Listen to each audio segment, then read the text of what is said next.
Like చేయండి, subscribe చేయండి, పక్కనున్న బెల్ మీద ఒక గుద్దు గుద్దండి. నీ నాలిక పీలికలవ్వా, శవం మీద కప్పిన గుడ్డెత్తుకెళ్ళిపోయి చొక్కాలు కుట్టించుకునేవాడి మొహంలా మొహం చూడు. ఏంటి మాట టిట్టినాయి? అరే అవ్వా, మా పక్కింట్లో ముగ్గురు పిల్లలు గొడవ పడుతున్నాడు. నేను వెళ్ళి సంసారంలో ఇవన్నీ మామూలే, చదువుకుని పోమని చెప్పాను. రావికి ఏం అర్థమైందో చదువుకుని పోయింది.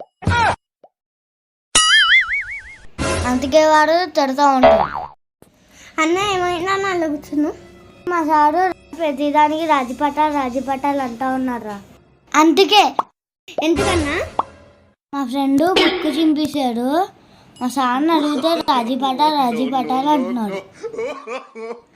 ఇంకొక ఫ్రెండ్ పెన్సిల్ దెబ్బేస్తే మా సార్కి నేను కంప్లైంట్ ఇస్తే మా ఫ్రెండ్ మళ్ళీ రాజీపటాలు అన్నాడు. రా అన్న రాజీ ఎక్కడ పుట్టిండో, ఇప్పుడు ఎక్కడుండో, ఎప్పుడు వస్తారో, ఇది ఎప్పుడు పడతారో.